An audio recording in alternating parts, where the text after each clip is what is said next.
终于，意料之中的大杀器来了。英国国防大臣华莱士表示，英国已经开始向乌克兰提供射程250公里的暴风影巡航导弹。泽连斯基，你不是一直想找美国老大要远程导弹吗？老哥现在满足你的需求了。在进行反攻之前，乌军也拥有了新的远程打击能力。如今这笔援助已经在路上了，相信不久就能抵达乌克兰境内了。还请泽连斯基耐心等待。一不小心，英国又变为了援助领头羊，因为英国是首个公开向乌克兰援助巡航导弹的国家。想当初，北约主战坦克是英国率先提供的，贫铀穿甲弹同样是英国率先提供的。华莱士表示，此次英国援助给乌克兰的巡航导弹仅用于乌克兰主权领土上的目标，不会打击俄罗斯境内目标。显然，打击目标将包括克里米亚。关于此事，美国国务卿布林肯也表达了自己的看法。我们这些盟友正在根据自己的能力、技术以及方式，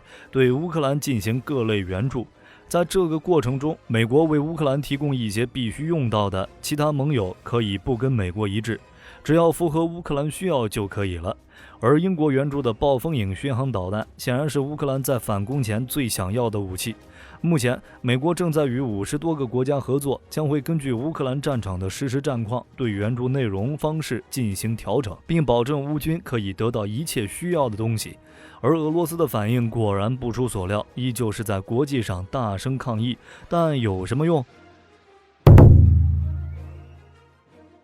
暴风影巡航导弹的打击范围从250公里到600公里的都有，这是一种具有隐身能力的远程巡航导弹，由英国、法国和意大利联合研制，目前已在多个国家的空军中服役，能够从龙卷风、台风和阵风飞机上发射，射程丝毫不逊色于乌克兰一直寻求的美国陆军战术导弹。作为一款通常选择空射的巡航导弹，暴风影首次参战是在2003年伊拉克自由行动期间，共发射了27枚导弹，而最新的参战记录则是美英法三国在2018年对叙利亚化学武器仓库进行了大规模袭击。在那次打击中，共使用了105枚巡航导弹，其中8枚是英国的暴风影，9枚是法国的 Scarp。暴风影巡航导弹采用卫星制导为主的复合制导方式，基本型暴风影使用涡喷发动机，射程可达250公里，升级型则可以达到560公里。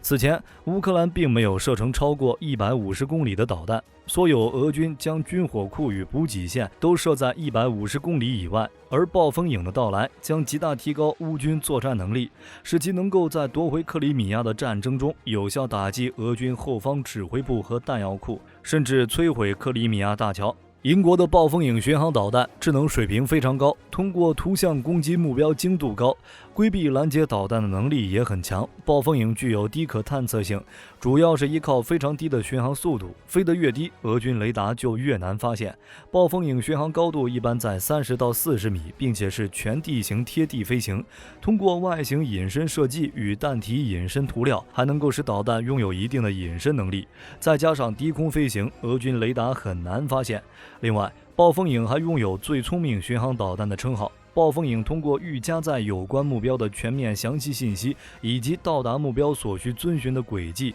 为每次任务做好准备。在发射后，导弹会依靠机载导弹系统遵循低空预定路径，并在整个飞行过程中持续更新。在抵达目标附近后，对打击目标进行比对，也可以在打击目标上空进行一定时间的巡航飞行。如果发现打击目标与图像比对不上的话，暴风影可以不对目标进行攻击，防止发生误击。与美国战斧巡航导弹一样，暴风影巡航导弹具备发射后不管的能力，只要在发射前给暴风影设定好攻击目标，就能通过贴地飞行，在抵近目标附近后再进行拉升，通过先进的传感器确定目标，再一头冲向打击目标。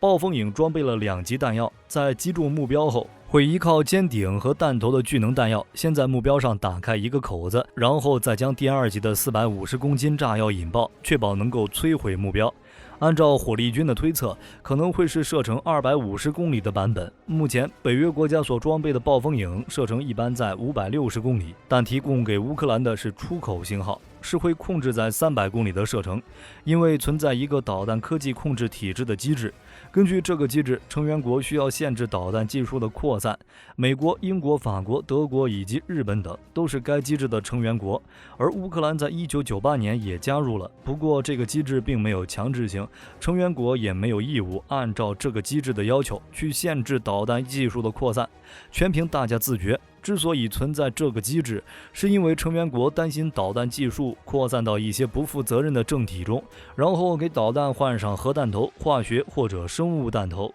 不过250公里射程的暴风影已经足够乌克兰使用了，从扎波罗热方向发射就已经能够打击克里米亚大桥，从赫尔松方向发射也能够覆盖整个克里米亚，用来打击乌克兰境内的俄军指挥部、军火库自然不在话下。目前乌军装备的海马斯最大射程只有90公里，虽说美国还援助了射程150公里的 GLSDB 火箭弹，以供乌军海马斯使用，但美国援助150公里 GLSDB 火箭弹的政策工具是 USAI， 援助进度比较慢，目前还未送到乌克兰手中。而根据西方媒体报道，俄军还利用电子压制系统干扰乌军的海马斯。据说俄军进行的电子压制成果显著，在海马斯暂时被俄军压制的情况下，更远的、更先进的、更难以被干扰的巡航导弹就成了乌军的大杀器。相较于海马斯90公里的射程，暴风影可是它的3倍提升，3倍射程提升，可多覆盖的打击面积能增加10倍以上。当然，这是理论上的，还要看部署点的具体位置、交战位置等。乌克兰一旦拥有这款导弹，就等于拥有了一款大杀器，不仅打得远，毁伤能力也很强大。暴风影巡航导弹总重量大约是 1.2 吨左右，能够穿透地下数米的混凝土层，能够攻击地下的指挥所或弹药库。鉴于很久之前就有消息表示英国会向乌克兰援助巡航导弹，所以火力军觉得乌克兰应该已经做好了准备，尤其是空军方面，包括训练飞行员使用这种西方先进导弹，以及改进苏制战斗机，就像当初改造米格29战机挂在美国援助的 AGM-88 反辐射导弹一样。至于哪一款战机会成为暴风影巡航导弹的发射平台呢？根据外界推测，最有可能是乌克兰空军装备的苏 24M 与苏27战斗机。这种假设是基于这样一个事实：战机拥有足够坚固的挂点，才能挂在1000多公斤重的暴风影。而且暴风影空射巡航导弹的适配难度也很低，地勤人员在地面准备导弹期间，就可以将目标坐标输入暴风影制导系统中。在战机飞行期间，战机与导弹之间并不需要进行数据交换，此时战机只起到飞行平台的作用，暴风影借助战机抵达正确的位置，然后朝着正确的方向发射就行了。在暴风影脱离战机之后，其余飞行和打击任务都由暴风影自己完成。按照英国国防大臣华莱士的说法，乌军将保证这些巡航导弹只会在乌克兰主权领土范围内使用，当然，其中将包括克里米亚等俄战区，但不会打击俄军本土目标。显然，英国实在试探俄罗斯的反应。在入侵战争爆发以后，英国一直积极向乌军提供各种武器援助，除了 NLAW 反坦克导弹、星光便携式防空导弹以及硫磺式2反坦克导弹等武器外，在重武器方面，英国也向乌军提供了数辆 M270 多管火箭炮、风暴防空导弹发射车以及 L119 105毫米牵引式榴弹炮等武器。在火力军印象中，西方国家每次大规模重型武器援助都是从英国开始的，比如年初援助北约主战坦克的时候，再比如前段时间援助贫铀穿甲弹的时候。所以火力军猜测，此次英国主动援助暴风影巡航导弹，仍是在试探俄罗斯的反应。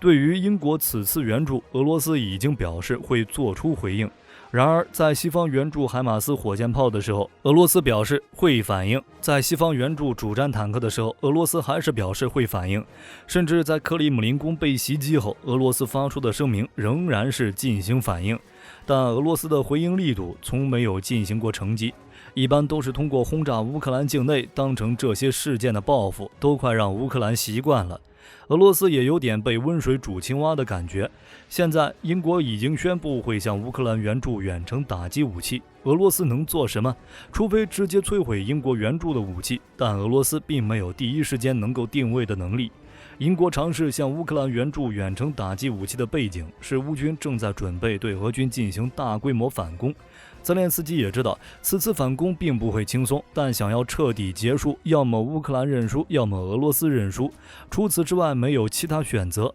一直维持在现在的局面，双方就不可能停火的。